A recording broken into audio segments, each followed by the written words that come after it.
శుక్లాంబరధరం విష్ణుం శశివర్ణం చతుర్భుజం ప్రసన్నవదనం ధ్యాయేత్ సర్వవిఘ్నోపశాంతయే. బాణయుద్ధం శివుడు దుర్గల సంవాదం.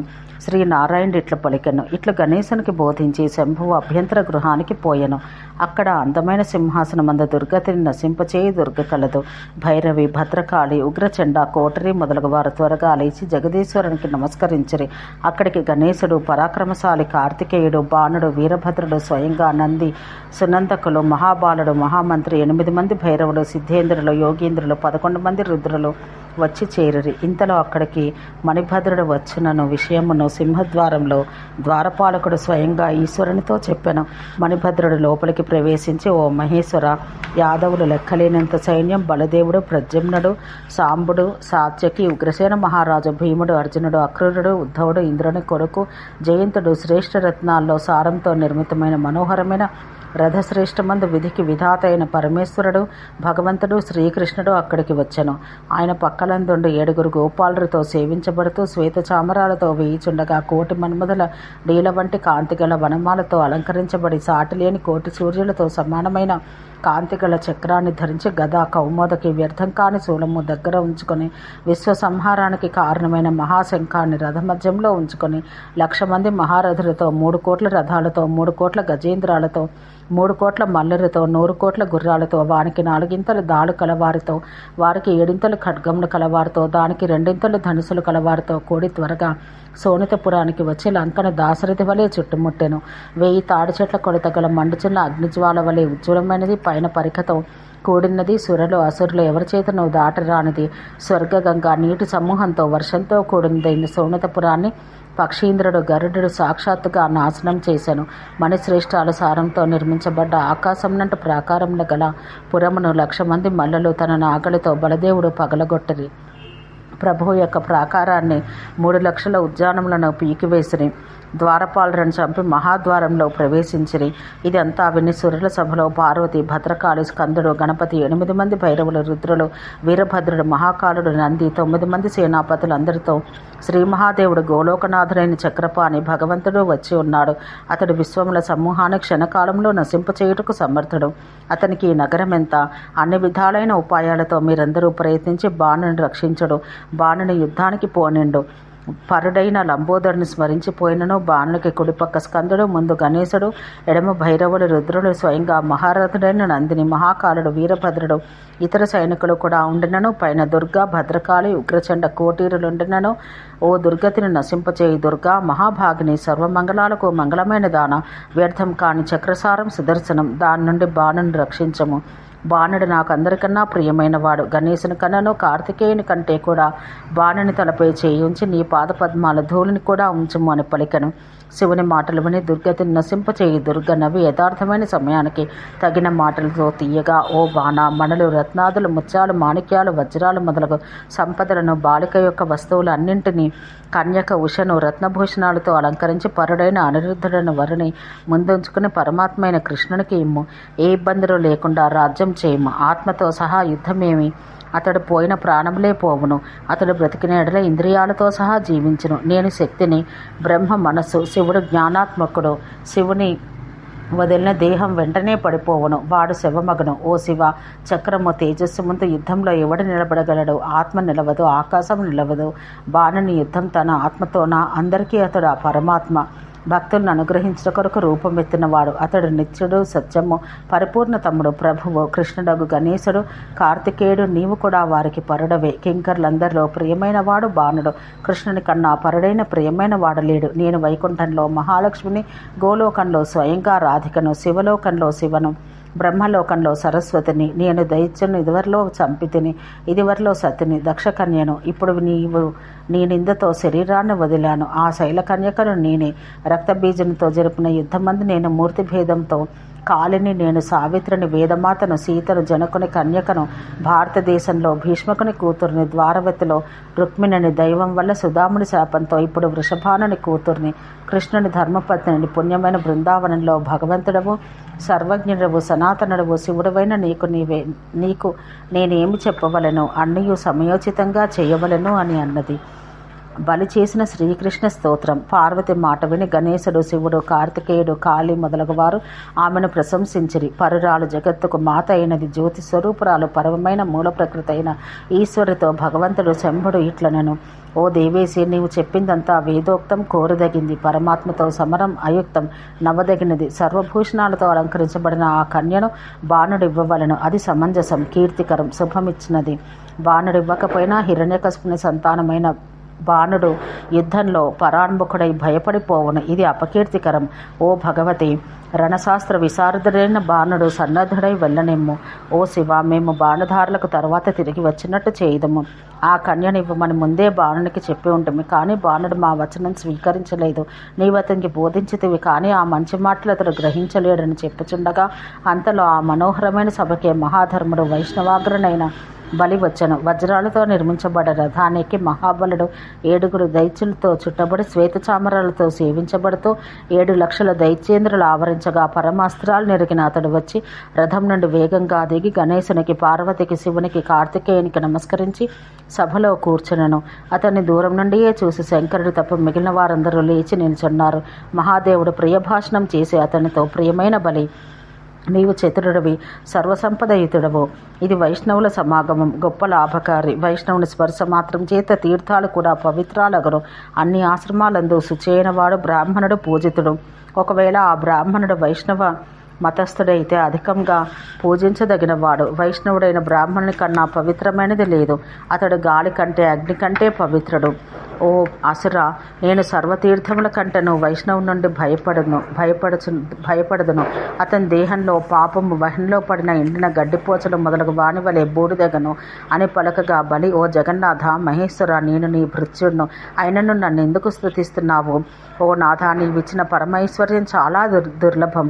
దైవం వలన ఈవేళ అన్నింటికన్నా క్రింద సుతలంలో ఉంచబడ్డాను. ఓ సురేశ్వర, నీవు వామన రూపంలో భక్తుడనైన నా నుండి ఐశ్వర్యం తీసి ఇంద్రునికిచ్చావు. నీవంతటా అన్ని రూపాల్లో ఉన్నావు. నా ప్రాణం, ఆత్మజుడు, ముఖ్యుడు అయిన బాణునికి హితం బోధించము. తన ఆత్మతో యుద్ధం దేవతలందరూ అందును నిందింపదగినది అని పలికి ఆ శివునికి శిరస్సు వంచి నమస్కరించి సామవేదంలో చెప్పబడ్డ స్తోత్రంతో పరమేశ్వరుని స్తుతించగా అతని శరీరమంతయు పొలకలతో నిండిపోయింది. కన్నుల వెంట కన్నీరు వచ్చినవి. నేను చాలా చంచలమయ్యను. ప్రతిదినం హృదయ పద్మంలో ధ్యానించగా మనోహరంగా ఉండవాడు శుక్రుడిచ్చిన ఏకాదశాక్షరి మంత్రాన్ని జపించేవాడైన బలి విష్ణువుతో: ఓ ప్రభు, అతిథి ప్రార్థనతో మాత అయిన దేవి వ్రతంతో పూర్వం వామన రూపంలో నీవు నన్ను వంచావు. సంపద రూపమైన మహాలక్ష్మిని భక్తునికి ప్రేమతో ఇచ్చావు. నాకంటే భక్తుడైన నా భ్రాత ఇంద్రునికి ఇచ్చితివి. ఇప్పుడు వీడు నా పుత్రుడు, బాణుడు, శంకరుని సేవకుడు. ఆ భక్త బంధుత్వంతోనే దూరం నుండి అతన్ని రక్షించితివి. తల్లితో కుమారుని వలె పార్వతితో ఇతడు పరిపుష్టుడయ్యాను. యువతి సతి అయిన అతని కన్యను బలవంతంగా గ్రహించితివి. కార్తీకుడు వారించినను వాని చంపుటకు సిద్ధమై ఉంటివి. యుద్ధంలో సమర్థుడవై పౌత్రుని చంపుటకు వచ్చితివి. సర్వాత్ముడవు, అంతటా సమానమైన భావన గల వాడవని వేదాలలో వింటిమి. ఓ జగన్నాథ, ఇట్లా వ్యతిక్రమం ఎందుకు చేస్తున్నావు? నీతో చంపబడవానికి లోకంలో రక్షకుడెవడు? సుదర్శనం యొక్క తేజం 1,000 సూర్యుల కాంతి కలది, పరమైనది. సురులలో ఎవరి అస్త్రంతోనూ అది నివారింపబడినది కాదు. ఆ సుదర్శనాస్త్రం అస్త్రములన్నింటికన్నా శ్రేష్టం.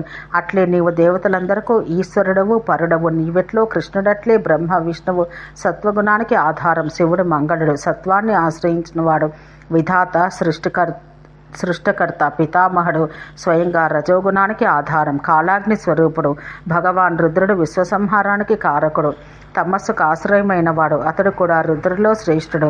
అతడే శంకరాంశ. ఇతర రుద్రులు అతని కలలే. నీవు నిర్గుణుడవి, వారికి ప్రకృతికి పరుడవు. విశ్వస్వరూపులైన అందరికీ పరమాత్మ ప్రాణం, బ్రహ్మ మానసం. శివుడు జ్ఞానాత్మకుడు, శ్రేష్ఠురాలు, అన్ని శక్తులకు బుద్ధి అయిన ఈశ్వర ప్రకృతి. అన్ని దేహములు కలవారి ఎందుకల జీవుడు నీ ఆత్మకు ప్రతిబింబం. జీవుడు తన కర్మఫలాన్ని అనుభవించేవాడు. నీవు స్వయంగా సాక్షివి. రాజు వెంట అతని అనుచరుల వలె నీవు పోయిన అందరూ పోవుదురు. నీవు లేకపోయిన దేహం నుండి పోయి శవం అస్పృశ్యమగను. తెలిసిన సజ్జనులు కూడా ఈ విషయాన్ని తెలుసుకోలేకపోతున్నారు. వారందరూ నీ మాయ చేత మోసగించబడుతున్నారు. నిన్ను భజించు సజ్జనులు ఈ మాయను తరింతరు. దుర్గా, వైష్ణవి, సనాతని అని ప్రకృతి 3 విధాలు. నారాయణ వీరికన్నా పరమైనది. ఓ ఈశాని, నీ మాయ దాటరానిది. ప్రతి విశ్వంలందు బ్రహ్మ విష్ణు శివాత్మకులు నీ అంశమే. విశ్వములకన్నింటికీ ఆశ్రయుడు ఆ మహావిరాట్టైన విశ్వేశుడు గోకులంలో శయనించినట్టు నీటి యందు పడుకొనను. అతడే వాసువు అను భగవంతుడు. అతని దేవుడవు నీవు, పరుడవు నీవు, వాసుదేవుడు అని ఖ్యాతిని అందితివి తెలిసిన ప్రాచీనులు చెప్పుదురు. కళతో నీవే సూర్యుడవు, కళతో నీవే ధర్ముడవు, నీవే కళతో శ్రేష్ఠుడవు, ఈశానుడవు, నైరుతివి అగు ఫలమిచ్చువాడవు. మునులు, మనవులు, గ్రహములు, చరాచర జీవులందరూ నీ కళ. కళ యొక్క ఫలమిచ్చువాడు వాడవు. మునులు, మనవులు, గ్రహములు, చరాచర జీవులందరూ నీ కళే. కళ యొక్క ఫలమిచ్చువాడవు. అంశభాగములు నీవు, బ్రహ్మవు, పరమజ్యోతివి. యోగులు ఎల్లప్పుడూ నిన్ను ధ్యానిస్తారు. నీ భక్తులు తన అంతరంలో ధ్యానిస్తున్నారు. వర్షాకాలం మేఘం వలె శ్యాముడు, పీతాంబరుడు, కొద్దిగా నవ్వుతున్న ప్రసన్నమైన ముఖం కలవాడు, భక్తులకు ఈశుడు, భక్తులపై వాత్సల్యం కలవాడు, శరీరమంతటా చందనం అలదుకొన్నవాడు, 2 చేతుల వాడు, మురళీధరుడు, నెమలిపించం తలపై గలవాడు, మాలతో అలంకరించబడ్డవాడు, అమూల్యమైన రత్నాలతో నిర్మించబడిన కేయూర వలయాభరణాలు కలవాడు, మన్నుతో చేసిన 2 కుండలాలు చెక్కిళ్లపై ప్రకాశించుచున్నవాడు, వజ్రాలు, ఉంగరాలు శబ్దించుచున్న కాళి అందలతో ప్రకాశిస్తున్నవాడు, కోటి మన్మధుల లీల వంటి కాంతి గలవాడు, శరత్కాల పూర్ణచంద్రుని నిందించే ముఖం కలవాడు, కోటి చంద్రులతో కాంతి కలవాడు, కోట్ల కొలది గోపికలు చిరునవ్వు నవ్వుచు ఆయన చూస్తుండగా వయస్కులు పక్కనున్న గోపాలురు తెల్లని చామరాలతో సేవించుచుందరు. ఆయన గోపాలబాలుని వేషంలో ఉండును. రాధ వక్షస్థలమందు ఉన్నవాడు, ధ్యానానికి సాధ్యం కానివాడు, ఆరాధించుటకు కష్టమైన వాడు, బ్రహ్మ ఈశ శేషులచే నమస్కరించబడవాడు. సిద్ధేంద్రులు, మునీంద్రులు, యోగీంద్రులు అందరూ నమస్కరిస్తూ ఆయన్ని స్తుతిస్తారు. వేదాలచే నిర్వచించరానివాడు, స్వేచ్ఛామయుడు, విభువు, స్థూలం కన్నా స్థూలతమైన రూపం, సూక్ష్మం కన్నా సూక్ష్మతర రూపం కలవాడు, సత్యస్వరూపుడు, నిత్యుడు, ప్రశస్తుడు, ప్రకృతి కన్నా పరుడు, ఈశ్వరుడు, నిర్లిప్తుడు, నిరీహుడు, భగవంతుడు, సనాతనుడు అని ఇట్లు ధ్యానించి వారందరూ పవిత్రులైరి. మృదువైన దూర్వాక్షతలు జలములతో ఆయన ధ్యానించిరి. లక్ష్మి పద్మాలతో అర్చించిన పాదపద్మందు దూర్వాక్షతలు ఉంచుటకు ఇచ్చగించిరి. ఇంకను బలి నిన్ను వేదములు స్తుతించుటకు అసక్తములు. ఆ సరస్వతి అసక్తురాలు. శేషుడు కూడా స్తుతించుటకు అసక్తుడు. స్వయంభువ శంభుడు, గణేశుడు, దినేశుడు, మహేంద్రుడు, కుబేరుడు, ఈశ్వరుడవైన నిన్ను స్తుతించలేరు. జడబుద్ధులైన ఇతరులను గురించి చెప్పున్నదేమున్నది? గుణాతీతుడు, కోరికలు లేనివాడు, పరుడు, నిర్గుణుడు అయిన వాడిని ఏమి స్తుతింతును? ఈ అసురుడు అపండితుడు, సురుడు కాడు, క్షమించదగిన వాడని పలికిన బలిమాట విని జగత్పతి శ్రీమాన్ పరిపూర్ణతముడు, భక్తవత్సలుడు అయిన నారాయణుడు తన భక్తునితో ఇట్లు పలికెను. ఓ వత్స, భయపడకు, ఇంటికి పొమ్ము. నేను సుతలాన్ని రక్షించితిని. నా ప్రసాదంతో పొందు వరం చేత నీ పుత్రుడు అజరామరుడు కాగడడు. మూర్ఖుడు, దర్పం గల అతనికి దర్పహాని చేయుదును. భక్తుడు, తపస్వైన ప్రహ్లాదునితో సంతోషమైన మనసుతో నీ వంశం వారిని నేను చంపును అని వరమిచ్చాను. నీ పుత్రునికి మృత్యుంజయమైన పరమైన జ్ఞానం ఇచ్చేదను. నీవు చేసిన ఈ స్తోత్రం సామవేదమందు చెప్పబడింది, నాకు ఇష్టమైనది. ఇది వారిలో పుణ్యతమమైన సిద్ధాశ్రమమందు ప్రశస్తమైన సూర్యపర్వమందు సనత్ కుమారునకు, దీన్ని బ్రహ్మ మందాకిని ఒడ్డు యందు గౌరీ గౌతమునకు ఇచ్చినది. శంకరుడు భక్తుడైన శిష్యునికి దయాళవై ఇచ్చెను. విరజాతటమందు శివునికి, బ్రహ్మకు నేనిచ్చాను. ఇది వారిలో ధీమంతుడైన కుమారస్వామి భృగువుకి ఇచ్చెను. నేను బాణునికి ఇస్తున్నాను. బాణుడు దేనితో నన్ను స్తుతించను. ఈ స్తోత్రంచే వానిది శ్రేష్టమైనది. వస్త్ర చందన భూషణాలతో పూజించబడిన గురుముఖం నుండి ఉపదేశం పొంది మహాపుణ్యం స్నానం చేసి ప్రతిరోజు చదువువాడు, పూజాకారంలో భక్తితో చదువువాడు కోటి జన్మల్లో వచ్చిన పాపం నుండి ముక్తుడు కాగలడు. ఈ స్తోత్రం ఆపదలను తొలగించి అన్ని సంపదలకు కారణమై దుఃఖ శోకాలను నివారించి ఘోరమైన భవసాగరాన్ని దాటించును. గర్భవాసాన్ని ఖండించి జరా మృత్యువులను హరించను. ఇది భక్తులకు అలంకారం. దీన్ని పఠించువాడు అన్ని తీర్థాల్లో స్నానం చేసినట్లగును. అన్ని యజ్ఞాల్లో దీక్షితుడైనట్టు అన్ని వ్రతాల్లో వ్రతమాచరించిన వాడగును. తపస్సు చేసిన వారిలో తపస్వి అయి అన్ని దానాల ఫలమును పొందును. ఈ స్తోత్రం 1,00,000 సార్లు పఠించిన నరులకు స్తోత్ర సిద్ధి అయి అన్ని సిద్ధులు పొందును. స్తోత్రం సిద్ధించిన వాడు ఈ లోకంలో దేవతాతుల్యుడై చివరకు హరిస్థానం వెళ్ళును. ఓం శాంతి శాంతి శాంతి.